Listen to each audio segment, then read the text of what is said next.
Band बाजे ढोल ताशों के साथ बारात दरवाजे पर आ चुकी थी। पटाखों की आवाज से सारा माहौल गूंज रहा था। पूरा आसमान रोशनी से जगमगा रहा था। पूर्वी लाल सुर्ख रंग का जोड़ा पहने अपने आप को आईने में निहारती हुई मंद मंद मुस्कुरा रही थी। तभी उसकी बहन जूही अंदर आती है और उसे बारात के आगमन की सूचना देती है। उसकी बात सुनकर पूर्वी दौड़कर अपने कमरे की बालकनी में पहुंचती है और अपने वर कबिस का चेहरा देखने की कोशिश करने लगती है। पूर्वी की माँ सरला जी और बाकी महिलाएं बारात का स्वागत कर रही थीं। सिर पर सहरा सजाए कबिस घोड़ी से उतरता है और अपने चेहरे से सहरा हटाता है। सरला जी अपने जमाई सा की आरती करती हैं और फिर अपने पल्लू से उनके सीने की नपती करती हैं। तभी बारातियों में से कोई कहता है, जी तसल्ली हुई या नहीं कि ये आपका ही जमाई है। एक एक इंच नाप लीजिएगा, फिर बाद में शिकायत न करना कि हमने धोखेबाजी की है। उनकी बात सुनकर सब हंसने लगते हैं। इसके बाद सरला जी कबिस की नाक पकड़ने की कोशिश करने लगती हैं, पर कबिस के भाई उसे कभी इधर कभी उधर करने लगते हैं। सरला जी भी कहाँ हार मानने वाली थीं। अब की बार वे गलत तरफ हाथ ले जाने का इशारा करके उन्हें चकमा दे ही देती हैं और कबिस की नाक उनके हाथ में आ जाती है। ये देखकर सब लड़की वाले तालियां बजाने लगते हैं। इन छोटे छोटे रीति रिवाजों की यही तो खासियत है कि हर प्रसंग को सभी उम्र के लोगों के लिए आनंददायक बना देते हैं। बालकनी में खड़ी पूर्वी भी ये देखकर हंस देती है। तभी उसके कंधे पर कोई हाथ रखता है और वह पीछे मुड़कर देखती है। वहाँ उसकी मौसी जया खड़ी थी। जया अपनी भौहें ऊपर करके पूर्वी से कहती हैं, यहाँ क्या कर रही है पूर्वी?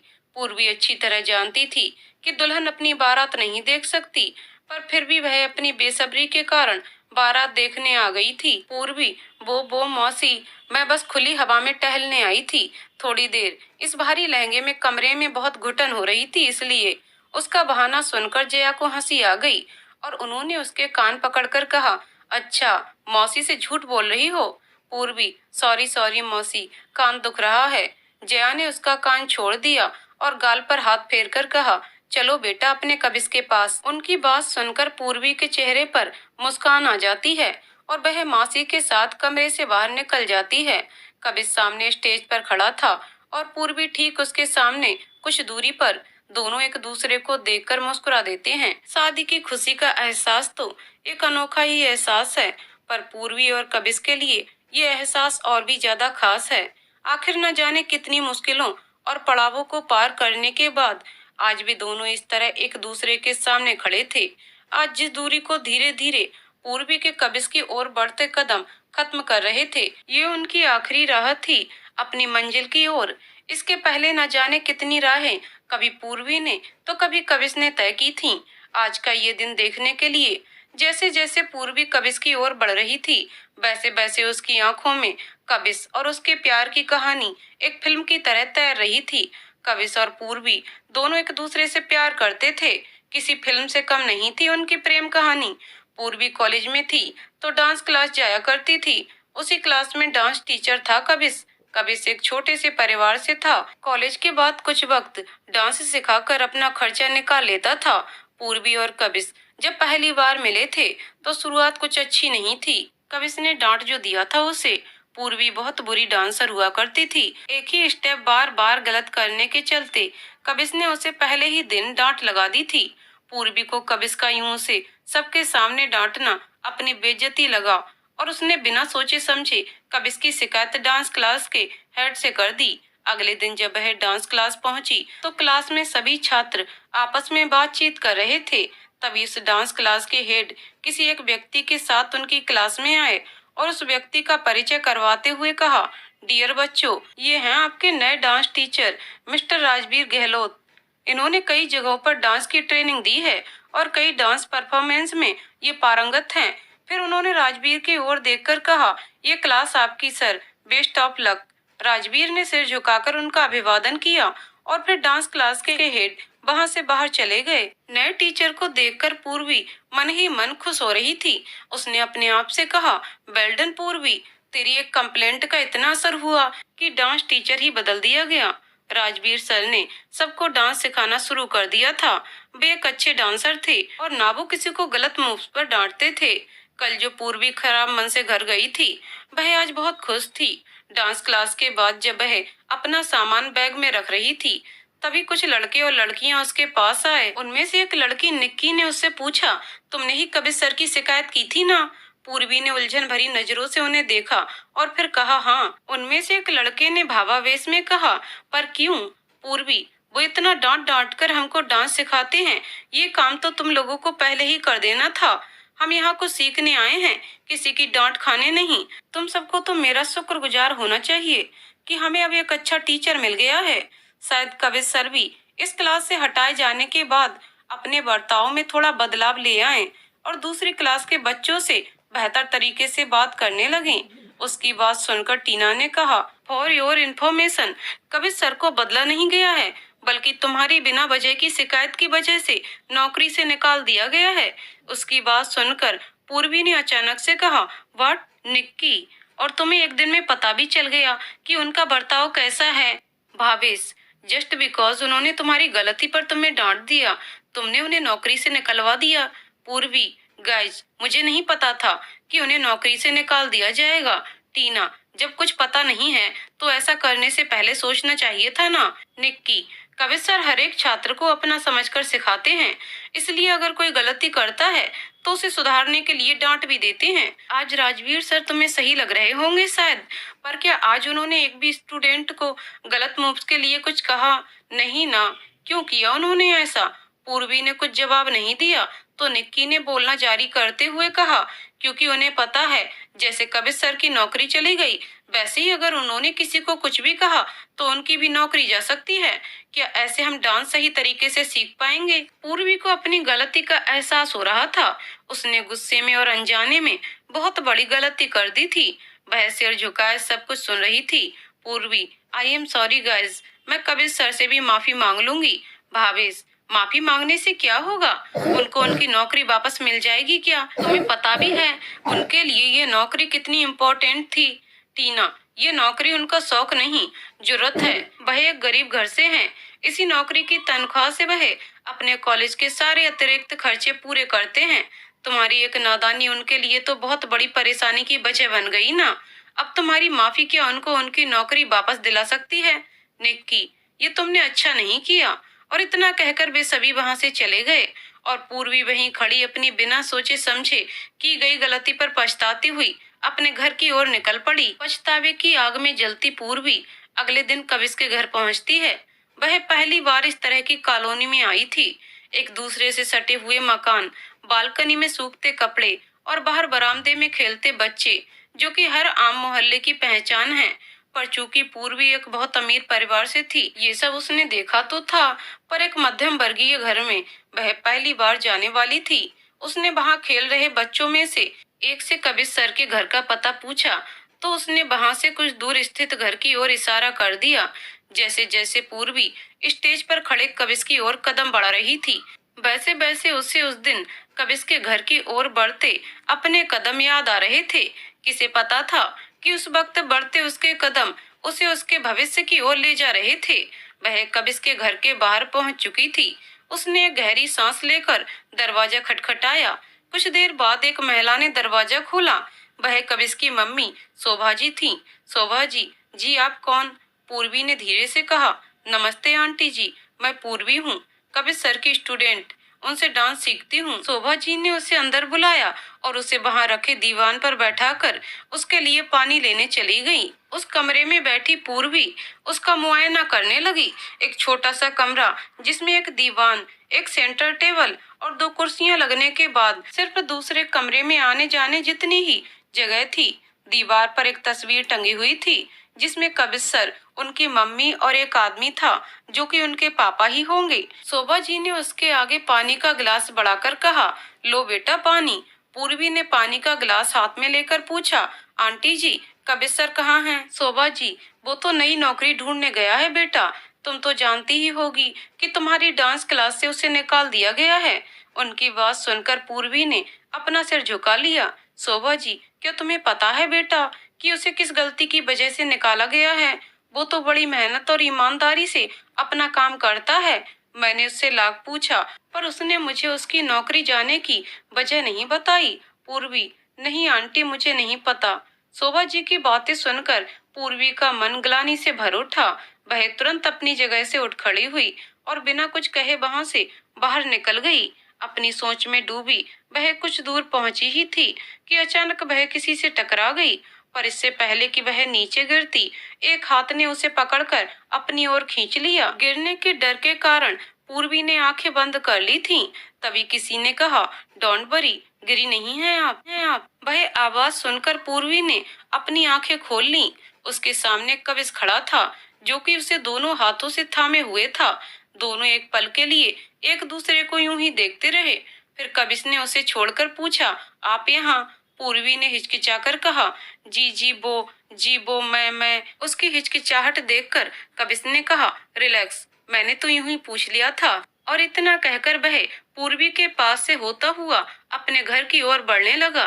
तभी पूर्वी ने अपनी मुट्ठियां भींच लीं और आंखें बंद करके कहा, मुझे माफ कर दीजिए कविश सर, प्लीज।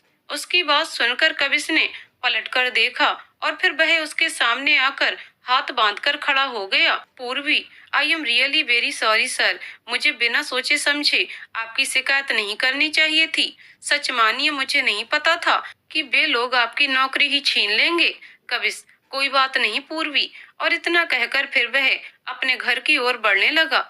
कविश का इतना सरल सा जवाब सुनकर पूर्वी को बहुत आश्चर्य हुआ और वह तुरंत पलटकर कविश के साथ ही आगे बढ़ने लगी। पूर्वी, सर आप मुझे डांटेंगे नहीं? कविश, मैं सिर्फ डांस में गलती करने पर डांटता हूँ, हर बात पर थोड़ी डांटता रहता हूँ। पूर्वी, पर सर मैंने तो इतनी बड़ी गलती की है, सर प्लीज मुझे सजा दे दीजिए, नहीं तो मुझे चैन नहीं मिलेगा। कविश, तुमने ये गलती अनजाने में की है और तुम्हें अपनी गलती का पछतावा भी है। अब इससे बड़ी सजा क्या हो सकती है? हाँ, ये सच है कि मुझे इस जॉब की बहुत जरूरत थी, पर मैं कोई और जॉब ढूंढ लूंगा, तुम चिंता मत करो। और हाँ, डांस पर फोकस करना, तुम्हें प्रैक्टिस की बहुत जरूरत है। इतना कहकर कविश अपने घर की ओर बढ़ गया और पूर्वी वहीं खड़ी खड़ी उसे देखती रही। अभी कविश घर के अंदर गया ही था कि उसके फोन की घंटी बजी। उसने फोन उठाया और फोन रखते ही वह भागता हुआ घर से बाहर निकला। पर ये क्या, पूर्वी तो वहां से जा चुकी थी। वह फोन डांस एकेडमी से था। कविश को वापस बुलाया गया था। डांस एकेडमी के सभी स्टूडेंट ने उनको वापस बुलाने के लिए अपने हस्ताक्षर करके एक लेटर उस एकेडमी के हेड को दिया था। साथ ही पूर्वी ने लिखित में उससे की गई गलत शिकायत की सारी जिम्मेदारी लेकर एक माफी पत्र भी एकेडमी और कविश सर के नाम लिखा था। स्टूडेंट की डिमांड को ध्यान में रखते हुए कविश को वापस बुला लिया गया था।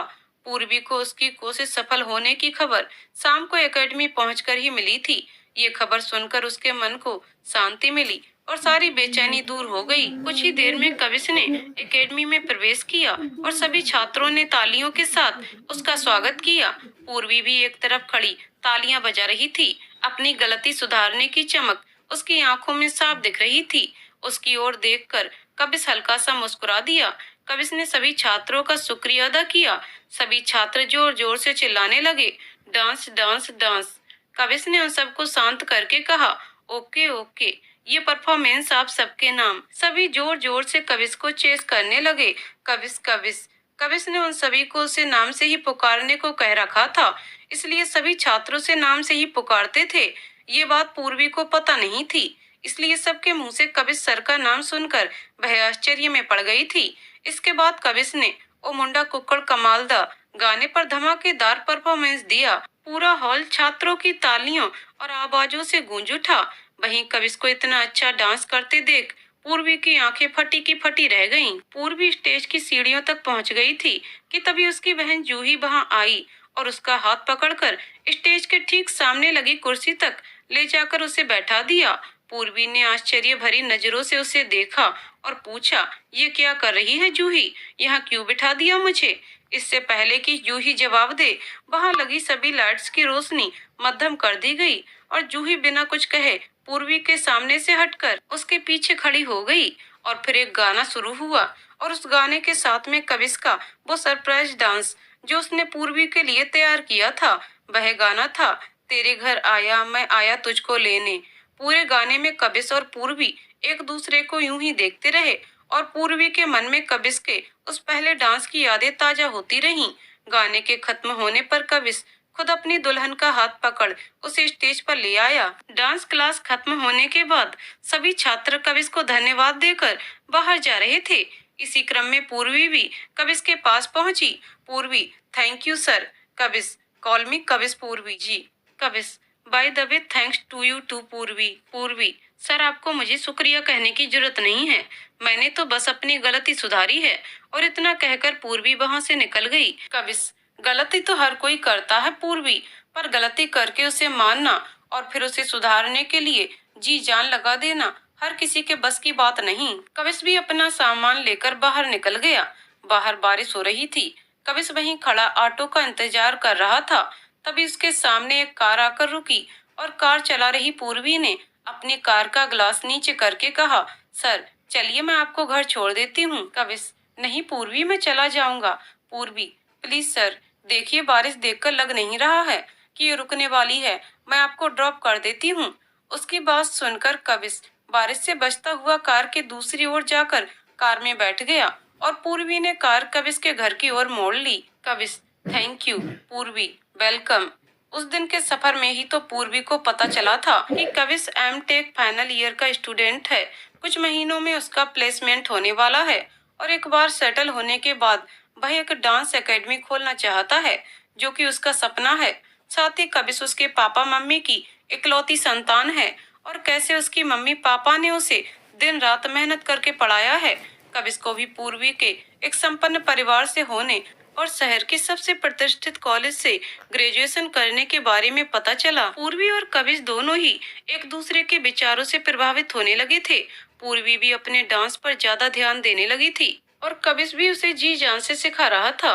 कुछ ही दिनों में इंटरनेशनल डांस डे था। हर साल इस दिन डांस एकेडमी में एक फंक्शन होता है। कविश पिछले 3 सालों से इस डांस फंक्शन को ऑर्गेनाइज करता रहा है। इस साल की थीम थी जोड़ी कमाल की। सभी छात्रों को जोड़ी में परफॉर्मेंस करना था और जोड़ियां बनाने के लिए 2 बॉल में लड़के और लड़कियों के नाम की चिट्ठियां बनाई गई थीं। चूंकि लड़कियां 11 थीं और लड़के 10, इसीलिए कविश ने अनाउंस किया था कि जिस लड़की का नाम अंत में रह जाएगा वह कविश के साथ सेरेमनी के समापन के लिए परफॉर्मेंस करेगी। ये सुनकर हर लड़की यही चाह रही थी कि उसके नाम वाली चिट आखिरी हो। एक एक करके कविश चिट निकाल रहा था और नाम अनाउंस करता जा रहा था। जैसे ही कविश ने 5वीं चिट निकाली, उसने देखा कि उसमें पूर्वी का नाम था। उसने एक नजर उठाकर पूर्वी की ओर देखा, जो कि आंखें बंद किए और उंगलियां क्रॉस किए खड़ी थी। उसने तुरंत अनाउंस किया, निक्की। निक्की का नाम सुनकर पूर्वी ने अपनी आंखें खोली और उसके चेहरे पर बड़ी सी मुस्कान आ गई। कविश उसी को देख रहा था।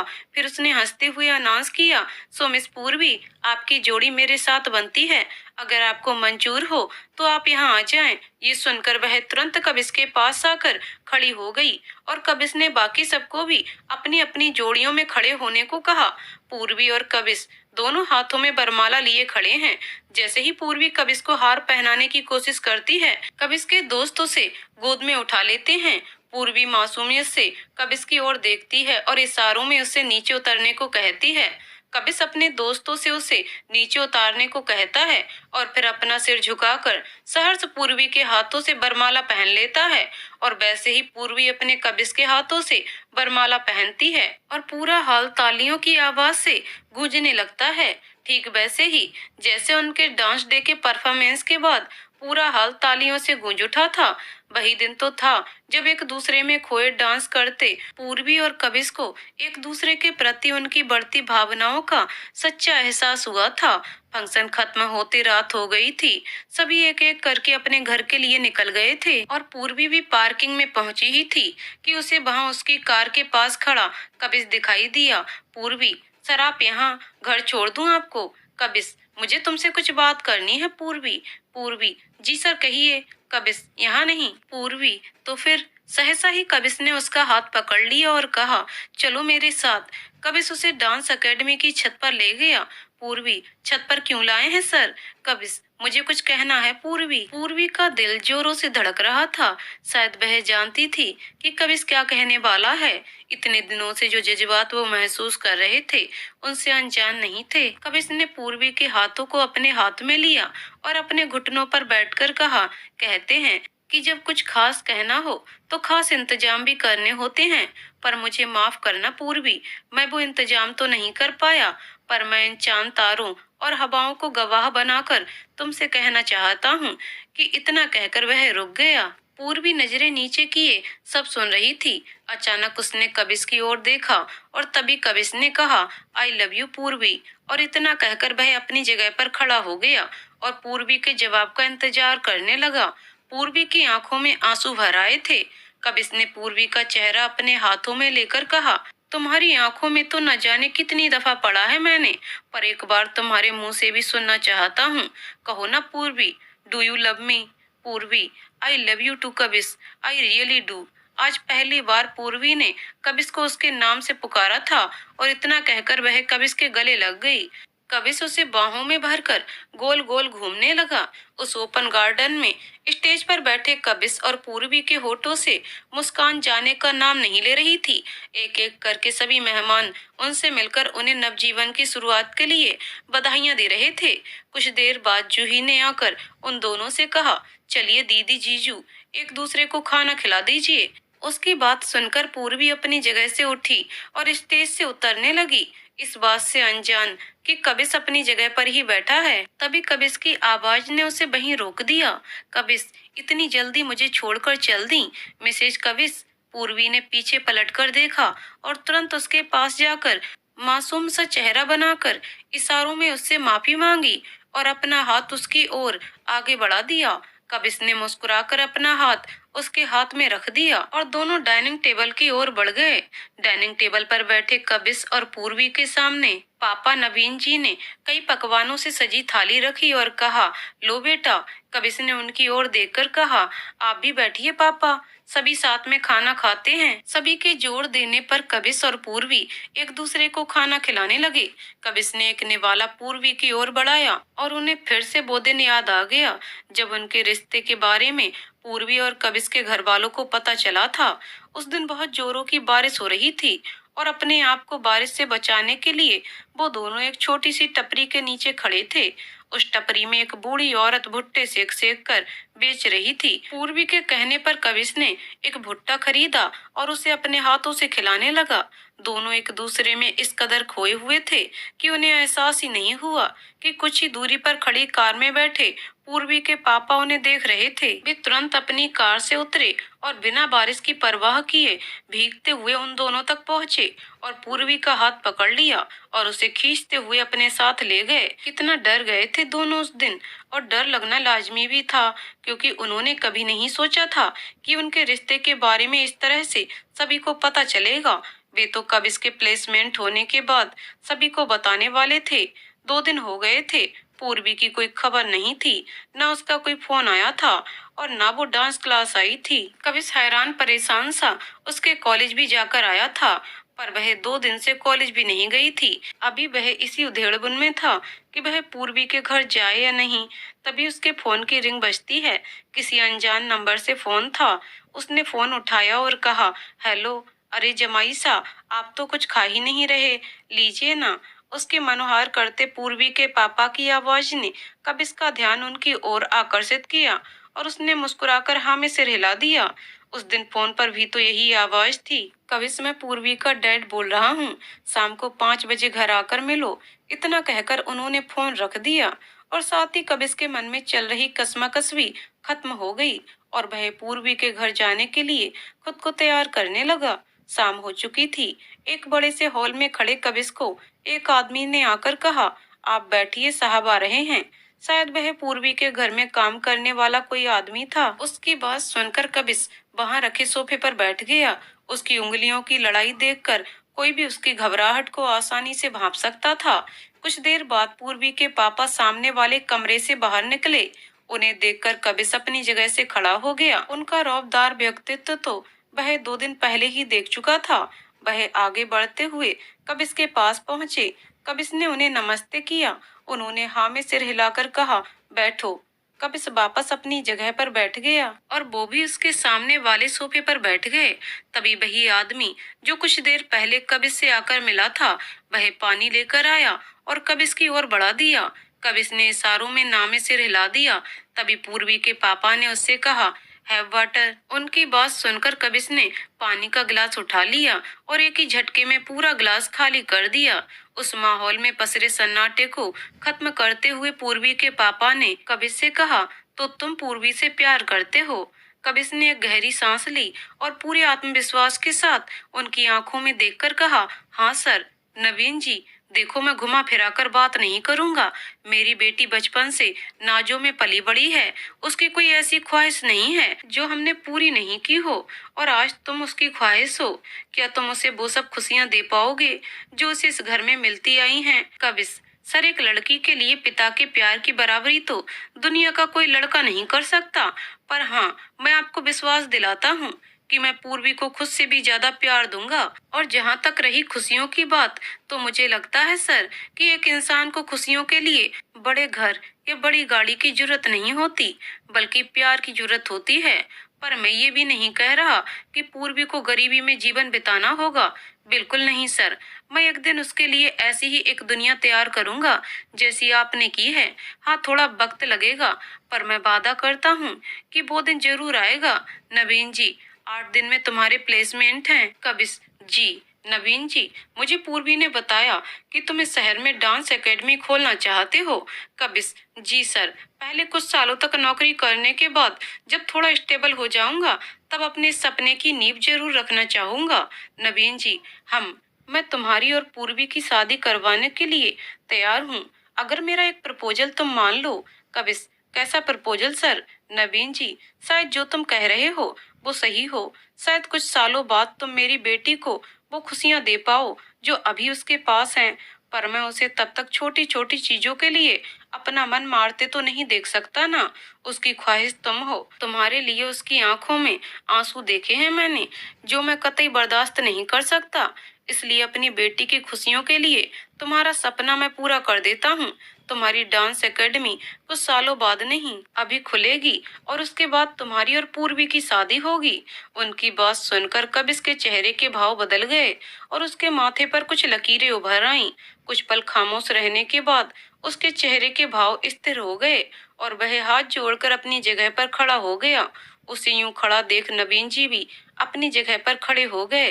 कबिस, माफ कीजिएगा सर, अगर पूर्वी से शादी करने की कीमत मेरा आत्मसम्मान है, तो मैं ये कीमत अदा नहीं कर पाऊंगा। मैं जानता हूँ पूर्वी को बहुत दुख होगा, और यकीन मानिए मेरा दुख भी उसके दुख से कम नहीं होगा। मैं ये प्रपोजल स्वीकार नहीं कर पाऊंगा। और इतना कहकर वह वहां से जाने लगा। तभी नवीन जी की आवाज ने उसे रोक लिया। नवीन जी, पूर्वी। कबिस ने पीछे पलटकर देखा। पूर्वी सीढ़ियों से नीचे उतर रही थी। पूर्वी उसके पापा के पास आकर खड़ी हो गई। नवीन जी ने पीछे मुड़कर कबिस की ओर देखा और कहा, यहाँ आओ कबिस। कबिस आश्चर्यचकित सा उनके पास पहुंचा। नवीन जी ने कबिस के कंधे पर हाथ रखकर पूर्वी की ओर देखकर कहा, नाइस चॉइस बेटा। उनकी बात सुनकर पूर्वी मुस्कुरा दी। कबिस को अभी भी कुछ समझ नहीं आ रहा था।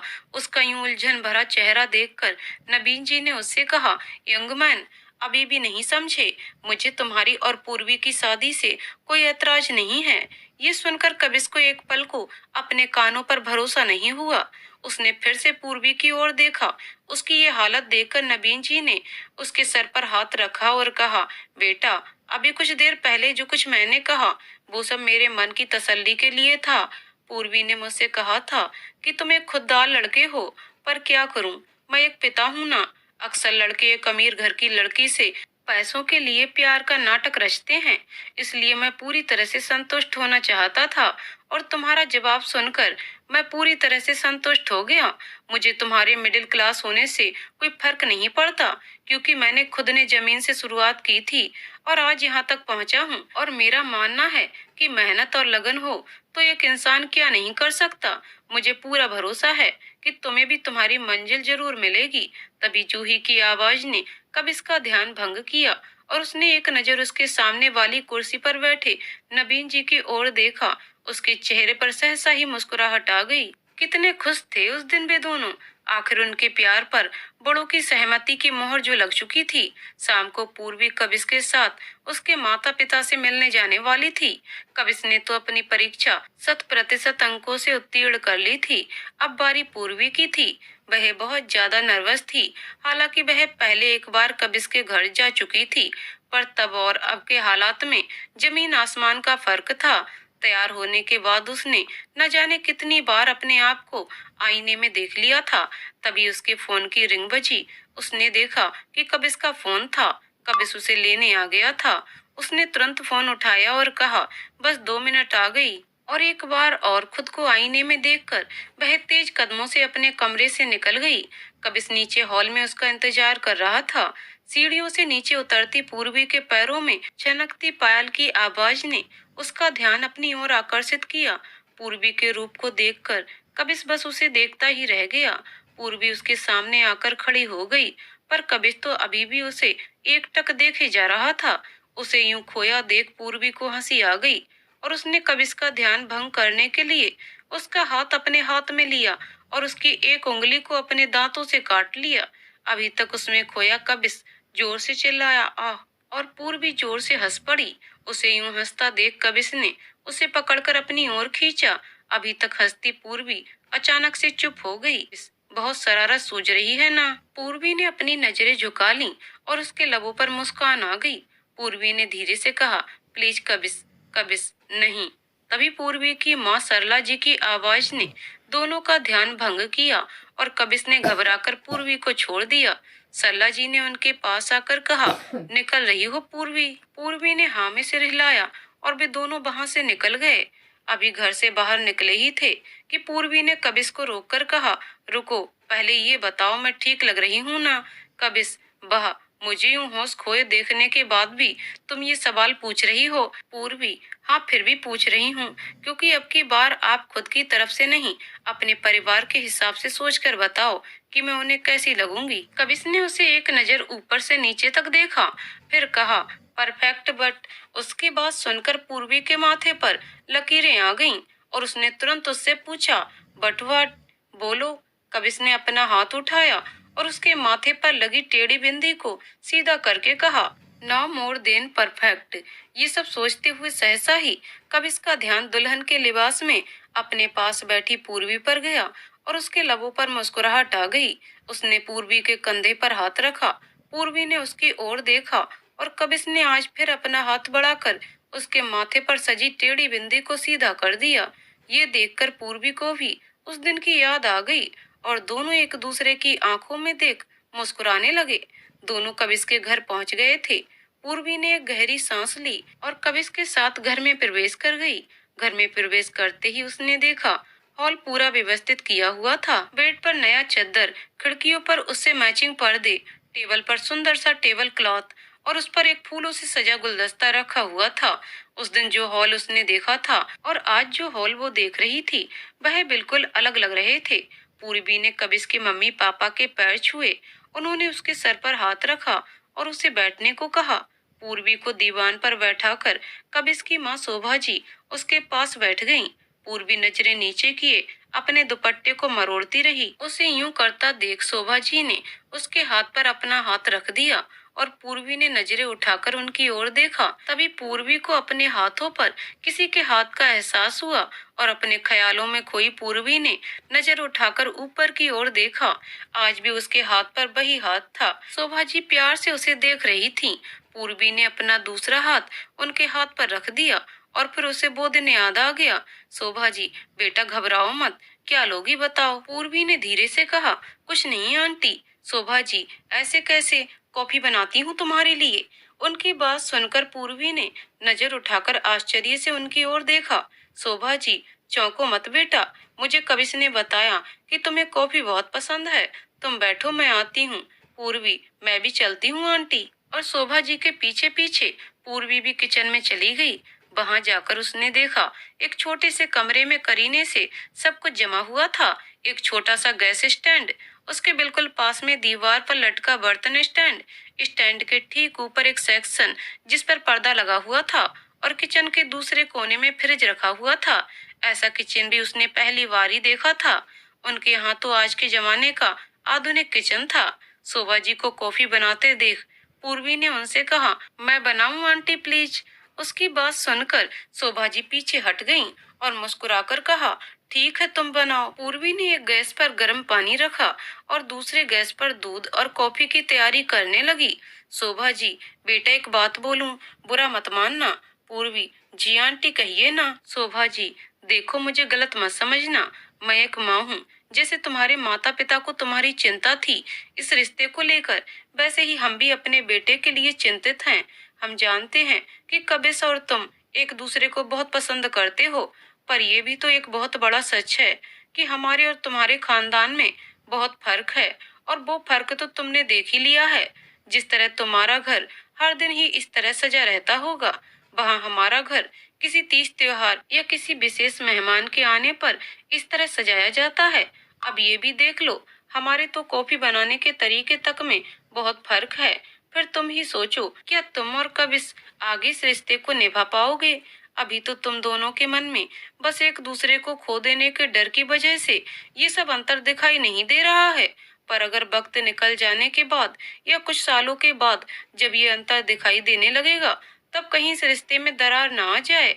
हम बस कब इसकी खुशी चाहते हैं, पर हम ये नहीं चाहते जो आज उसके लिए खुशी की वजह है, कल वह दर्द का कारण बन जाए। पूर्वी ध्यान से उनकी बातें सुन रही थी। उसने गैस बंद किया और सभी के लिए कप में कॉफी डालकर शोभा जी से पूछा, चले आंटी? शोभा जी ने हाँ में सिर हिलाया और वे बाहर चले गए। पूर्वी ने सभी को कॉफी दी और अपना कप लेकर शोभा जी के पास बैठ गई और उनसे कहा, आंटी पीकर बताइए ना कैसी बनी है। शोभा जी ने एक घूंट पीकर कहा, अच्छी है।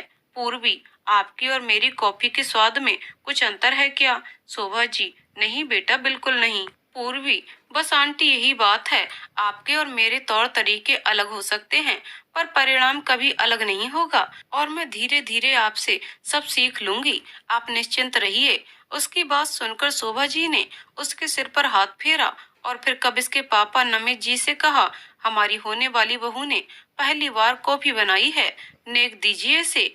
उनकी बात सुनकर नमित जी भी इस रिश्ते को लेकर निश्चिंत हो गए और उन्होंने एक लिफाफा निकालकर पूर्वी के हाथ में रख दिया और पूर्वी ने उनका आशीर्वाद लिया। और इस तरह पूर्वी ने भी अपनी परीक्षा 100% अंकों से पास कर ली। 8 दिन बाद कबिस की प्लेसमेंट्स एग्जाम थी और प्लेसमेंट्स के बाद 1 महीने बाद फाइनल सेमेस्टर की एग्जाम्स थी और वह जी जान से उनकी तैयारियों में जुट गया।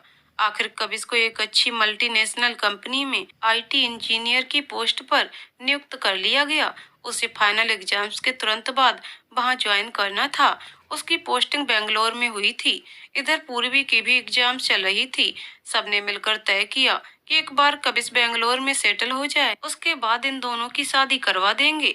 लगभग 6 महीने के इंतजार के बाद आखिर उनकी शादी तय कर दी गई थी और आज वही दिन था जब दोनों के नाम हमेशा के लिए एक दूसरे से जुड़ने वाले थे। खाना हो चुका था और कुछ ही देर में फेरों का मुहूर्त भी था, इसलिए जूही पूर्वी को लेकर दुल्हन के कमरे में चली गई ताकि उसे फेरों के लिए तैयार कर सके।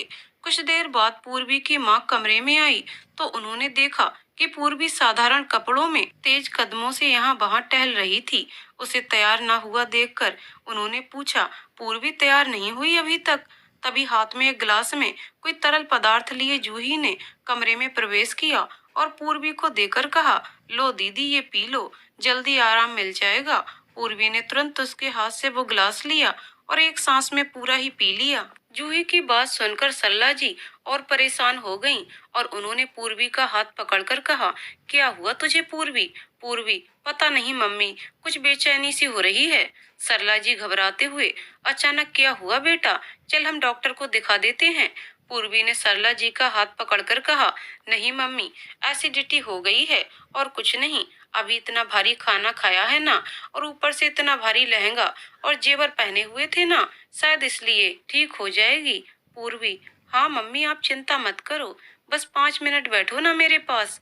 उसकी बात सुनकर सरला जी उसके पास बैठ जाती हैं और पूर्वी अपना सिर उनकी गोद में रखकर लेट जाती है।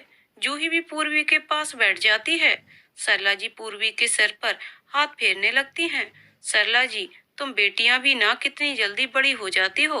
नन्ही सी मेरी पूर्वी अभी तो घर में आई थी और आज दुल्हन बनकर विदा भी हो जाएगी, यकीन ही नहीं हो रहा। ये कहते कहते उनकी आंखों में आंसू आ गए। ये सुनकर पूर्वी ने कसकर सरला जी को पकड़ लिया और उनकी गोद में मुंह छिपाकर रोने लगी। उसे रोता देख सरला जी ने तुरंत अपने आंसू पोंछे और उसे बैठाकर उसका चेहरा अपने आंचल से साफ करते हुए कहा, मैंने अपनी गुड़िया को रुला दिया, बिल्कुल नहीं रोना। मुझे पता है कबिस तुझे बहुत खुश रखेगा। इसके बाद पूर्वी ने जूही की ओर देखा और उससे कहा, मैं तो जा रही हूँ जूही, पर तू मेरी कमी मम्मी पापा को महसूस मत होने देना। अब तुझे अपने साथ मेरा प्यार भी इन्हें देना है, सो अब से तुझ पर डबल जिम्मेदारी, समझी। जूही ने मुस्कुराकर हाँ में सिर हिलाया और पूर्वी के गले लग गई। तभी पूर्वी के चेहरे के भाव बदल गए। ऐसा लग रहा था जैसे उसे बहुत तेज दर्द हो रहा है। उसका चेहरा पसीने से भीग गया था। तभी सरला जी ने कहा, चलो जूही उठो, पूर्वी को तैयार कर दो जल्दी, आधे घंटे में फेरे हैं।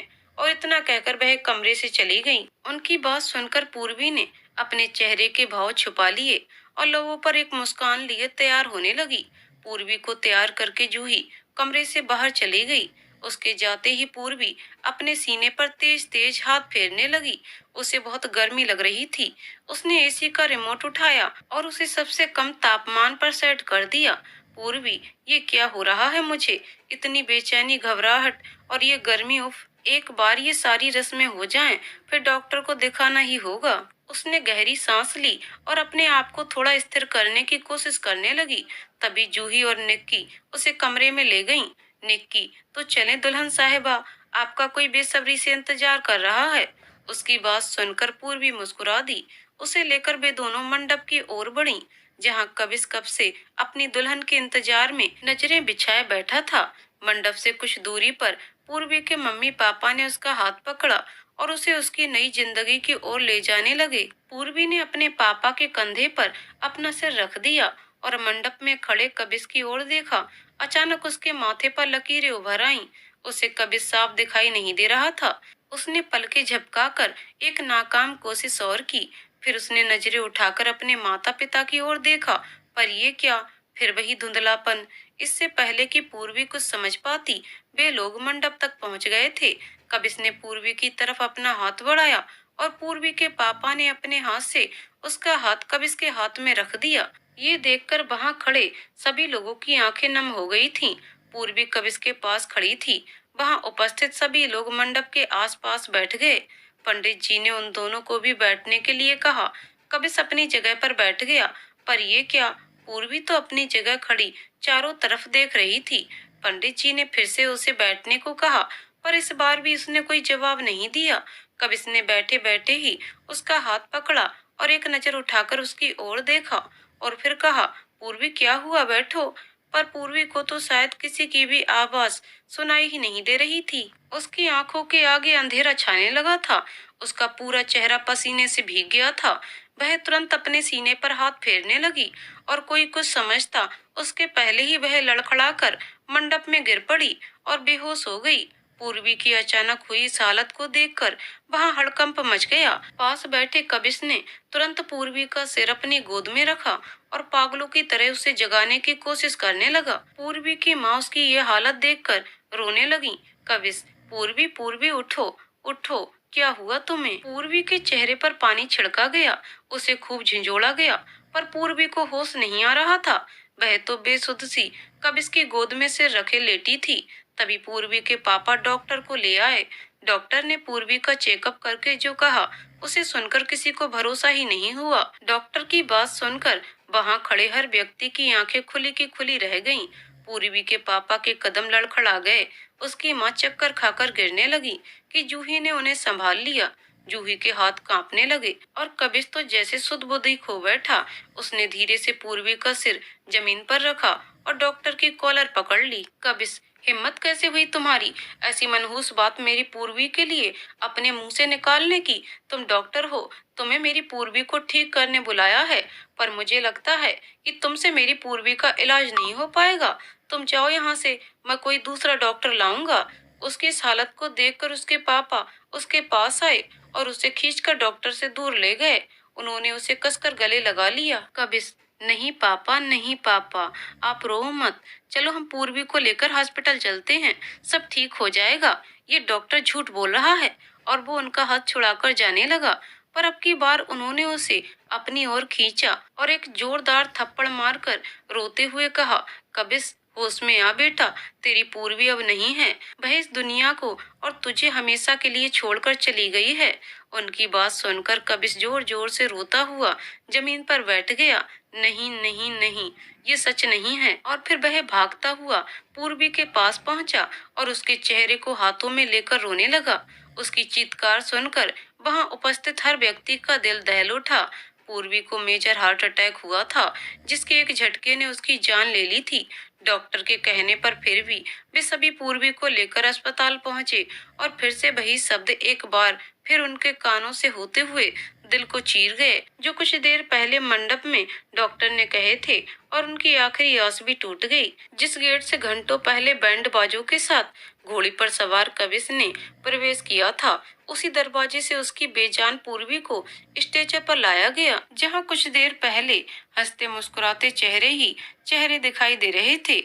उन चेहरों पर अब एक अजीब सी खामोशी और सूनेपन ने जगह बना ली थी।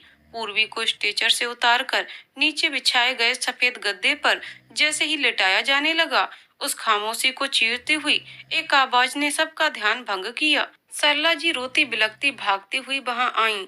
उनके पीछे पीछे जूही और पूर्वी की मौसी जया भी दौड़ती चली आई। सरला जी वहीं बिछे गद्दे पर बैठ गईं। सरला जी, मेरी पूर्वी का सिर मेरी गोद में रखना, उसकी तबीयत ठीक नहीं थी, मैं उसको सुला दूंगी तो वो ठीक हो जाएगी। उनकी हालत देखकर कोई अपने आंसू रोक नहीं पा रहा था। पूर्वी को वहीं लेटा दिया गया और उसका सिर सरला जी की गोद में रख दिया गया। वे लगातार उसका सिर सहलाने लगीं और आंसुओं से उसका चेहरा भिगोती रहीं। सरला जी, सब मेरी गलती है, मेरी बच्ची, मुझे तेरी बात नहीं माननी चाहिए थी और तुझे उसी वक्त डॉक्टर के पास ले जाना चाहिए था। ऐसी थोड़ी कोई विदा होता है। पूर्वी, उठ गुड़िया। जूही, दीदी उठो, मुझे क्या पता था कि तुम सारी जिम्मेदारी इसलिए मुझे सौंप रही थी। ये अच्छा नहीं किया तुमने। अपनी जिम्मेदारियों से ऐसे मुंह नहीं मोड़ सकती तुम। मैं नहीं कर पाऊंगी अकेले ये सब, प्लीज दी। और ये कहते कहते उसका गला रुंध गया और वह पूर्वी से लिपट कर रोने लगी। पूर्वी के पापा एक कोने में खड़े एक टक अपनी बेटी को निहार रहे थे।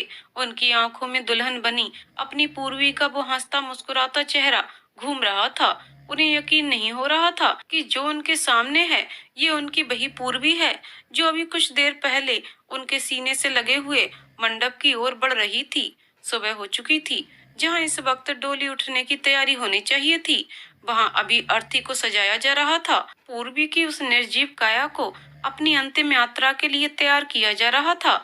उसे ले जाने का समय हो चुका था और कबिस का अस्पताल के बाद से ही कुछ पता नहीं था और किसी को ध्यान भी नहीं था कि कबिस वहां नहीं है। पंडित जी ने पूर्वी को ले जाने के लिए जैसे ही कहा, वैसे ही कबिस की आवाज ने उन्हें वहीं रोक दिया। कबिस नम आंखें लिए अपनी पूर्वी के पास पहुंचा। उसके पास बैठकर प्यार से उसे देखकर मुस्कुराया और कहा, तो छोड़कर जाना ही है, ठान ही लिया है ना तुमने। पर सुन लो, ऐसे नहीं जा सकती तुम मुझे धोखा देकर। उसकी आंखों से आंसू झरने लगे। कबिस ने अपने आंसू पोंछे और फिर कहा, तुम्हें याद है ना पूर्वी, हमने एक दूसरे से वादा किया था कि हम एक दूसरे के ही होकर ये जिंदगी जिएंगे, तो ये वादा पूरा किए बिना तुम कैसे जा सकती हो। उसकी बात सुनकर कबिस के पापा ने उसके कंधे पर हाथ रखा और रुआ से स्वर में कहा, कबिस संभाल बेटा अपने आप को। कबिस ने बिना उनकी तरफ देखे कहा, बड़ी मुश्किल से अपने आप को संभाल कर ही तो यहाँ आया हूँ पापा। मुझे एक आखिरी बार मेरी पूर्वी से यूं रूबरू जी भरकर बात कर लेने दीजिए। कबिस, हाँ पूर्वी, तो मैं क्या कह रहा था। हाँ, एक शर्त पर मैं तुम्हें जाने दूंगा, तुम अपना वादा पूरा कर दो बस। और इतना कहकर उसने अपने हाथों से अपना आंसुओं से भीगा चेहरा साफ किया और फिर अपनी जेब से एक डिब्बी निकाली और उसे खोलकर पूर्वी की ओर देखा। उस डिब्बी को देखकर सभी लोग अचंभित रह गए। उस डिब्बी में सिंदूर था। इससे पहले कि कोई कुछ कहता, कबिस ने एक चुटकी सिंदूर लेकर पूर्वी की मांग में सजा दिया। इसके बाद उसने अपनी दूसरी जेब से मंगलसूत्र निकाला और पूर्वी के गले में पहना दिया। फिर एक नजर उसे निहारते हुए कहा, कुछ तो कमी है हम। हाँ, ध्यान आया और फिर उसने उसी सिंदूर की डिब्बी से अपनी उंगली पर थोड़ा सिंदूर लिया और एक बिंदी पूर्वी के माथे पर लगाकर कहा, अब लग रही है ना मेरी पूर्वी परफेक्ट। और पता है, ये बिंदी टेढ़ी भी नहीं लगी है। वहां खड़ी सभी लोगों की आंखें कबिस का प्यार देखकर नम हो गई थीं। कबिस, अच्छा चलो, अब नहीं रोकूंगा तुम्हें, छोड़ आता हूँ मैं। पर याद रखना, तुमने मेरा साथ छोड़ दिया है, तुम्हारे प्यार ने नहीं। वो तो यहाँ मेरे दिल में बसता है, और वो तो हमेशा मेरे साथ ही है। और इतना कहकर कबिस ने मुंह दूसरी ओर फेर लिया। पूर्वी के पापा ने उसे गले लगा लिया और कहा, सही कहा बेटा, पूर्वी हमेशा हमारे दिलों में रहेगी। और फिर वे सभी पूर्वी को विदा करने निकल पड़े। कबिस ने पूर्वी के पापा का हाथ पकड़कर अपनी पूर्वी को मुखाग्नि दी और उसकी यादों को अपने दिल में संजोए वहां से निकल गया। 10 साल बाद आईने के सामने खड़ा कबिस अपनी टाई सही करके कहता है, सो मिसेज कबिस, कैसा लग रहा है आपका पति? फंक्शन के हिसाब से ठीक है ना? उसके बगल में खड़ी उसकी पत्नी मुस्कुराकर कहती है, सुपर हैंडसम पतिदेव, अब चले, हमें देर हो रही है। कबिस मुस्कुराकर हाँ में सिर हिलाता है और वे दोनों कार्यक्रम स्थल की ओर रवाना हो जाते हैं। एक बड़ी सी बिल्डिंग के सामने जाकर उनकी कार रुकती है।